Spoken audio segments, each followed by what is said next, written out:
Good morning, everyone, and thank you for being here to help us cover such an important issue.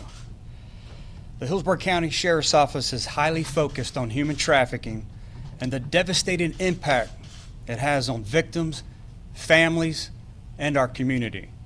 Human trafficking can happen in any community and affects victims of any age, race, or nationality. Your Sheriff's Office remains committed to focusing resources to reduce the desire and target those who engage in human trafficking activities.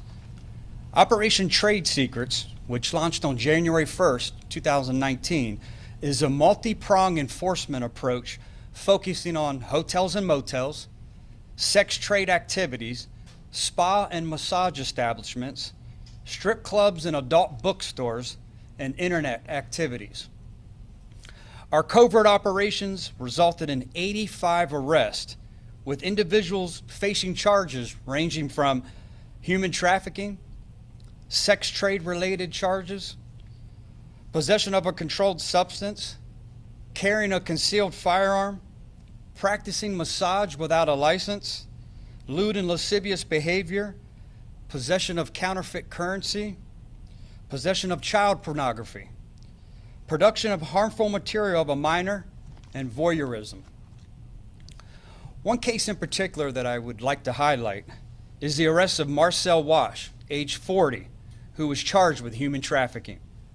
He brought a 24-year-old female with him to a hotel during one of our undercover operations. Detectives interviewed the young woman, where she admitted Wash was forcing her to have sex for his profit. She was not arrested, and detectives referred her to the Salvation Army for services and counseling. 40-year-old Marcel Wash was charged with human trafficking. It's important to note that our deputies are trained to identify victims, and each of the 85 individuals arrested as part of Operation Trade Secrets were debriefed in an attempt to identify human trafficking victims. Even with the positive results of Operation Trade Secrets to reduce desire and to target human traffickers, challenges remain. Many victims don't come forward for fear of retaliation by their trafficker and a distrust for others, including law enforcement.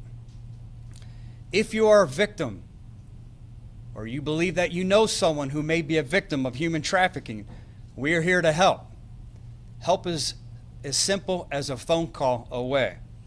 You can call the National Human Trafficking Hotline at 1-888-373-7888.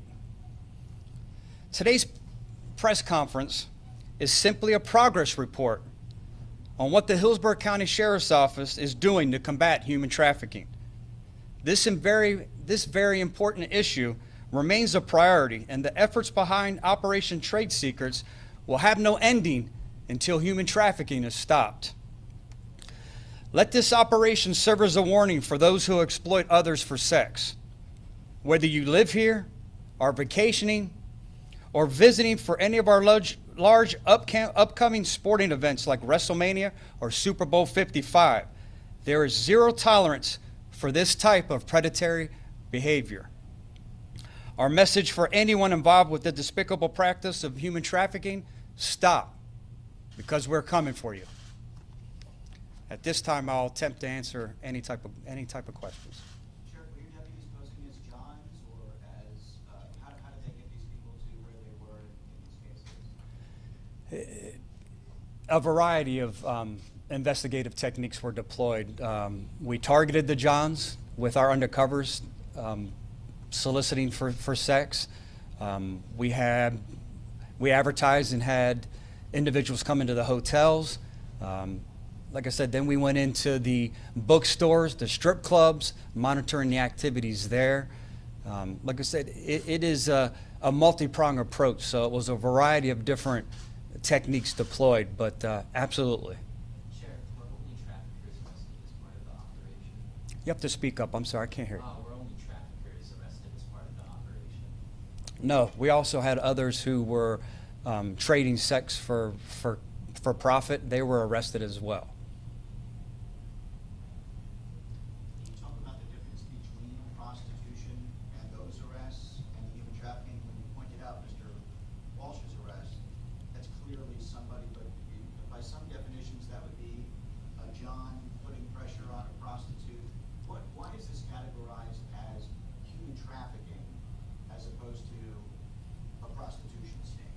Well, the only way to get to victims of human trafficking or to do an operation like this, because you don't know who's there on their own free will and accord and who's being forced to have sex. And it's probably one of the biggest challenges of interviewing these individuals to determine, do I think that more than one person that we arrested was being trafficked for sex? Absolutely, unequivocally, without a doubt.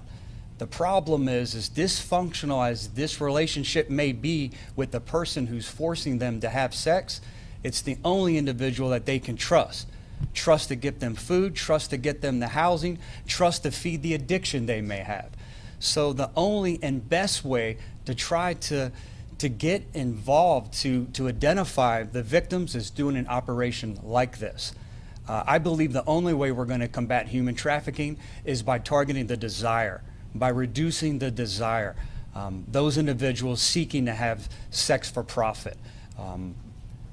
Targeting the Johns, people who are coming forward. Targeting the internet, like we did. We served over 15 search warrants and did forensic searches on 25 computers on 9 different individuals who were producing and manufacturing child pornography. Have you had an operation with this many arrests? And then also, what would you say to people who don't think human trafficking happens in their own backyard? I think that's why we have the name trade secrets. People are trading sex, and it's usually in secret. So that's why we came up with the Operation Trade Secret name. This is probably one of the bigger operations that we've done. As the first of the year, we've made this a priority. And like I said, this isn't an operation that we're talking about and then it's ending. This operation, I would hope in another 6 months to call everybody back, and we're going to give another update, and we're going to continue this until we can put an end to human trafficking. Sheriff, how many identified were traffickers? Traffickers, one that we can confirm. And I think that's important. One thing we identified, and that moving forward, there's a local nonprofit called Created Tampa. And these are a local nonprofit that employs previous prostitutes, have turned their life around. They'll be coming with our detectives to help our detectives encourage victims of human trafficking to come forward. So I believe next time that the number of charges on true human trafficking individuals will be even greater. Do you have a gauge at this point how many victims you've rescued, or how many victims of human trafficking you've rescued? I don't, but another topic I think that's important to discuss is when we arrest an individual for prostitution, we do offer counseling services inside our jail. We provide a 2-hour class that goes for 10 weeks. And to date, there's been over, I think, right around 100 individuals who have taken advantage of this training and come forward. Again, encouraging these women, a majority of them are women, to get out of this type of business and show them that there's another way of life. Is there anything that you learned during the course of this operation that may be able to help Hillsborough County, City of Tampa crack down on the spas that we see up and down, for example, Kennedy Boulevard, out towards, places like that, unincorporated? Because there are so many of them, and it just seems to be this dirty little secret that everybody says, well, we all know what goes on in there, but they're there. I think that's why it was important to us, number one, to stop human trafficking, to reduce that desire. But how many of us have friends around the country and everybody thinks that it's an open sex trade here in Tampa Bay because of the number of bookstores, which the last one just closed down after this operation. That's good news. But because of the number of strip clubs. And they think that it's because there's so many strip clubs that this type of despicable behavior is tolerated, it's accepted. And I think that's, if there's one thing that came out of this, is a message to send to our community, but to send the rest of the country who will be traveling here, that there's zero tolerance and that we're cracking down on it. So out of the group, most of them appear to be prostitutes. One you mentioned was a trafficker. Is it fair to call this a human trafficking when there's only one trafficker? It is, because there's no doubt in my mind that there are many more women who are being trafficked. The problem is the challenge of encouraging them to come forward. You know, like I said, they don't trust anyone but the trafficker.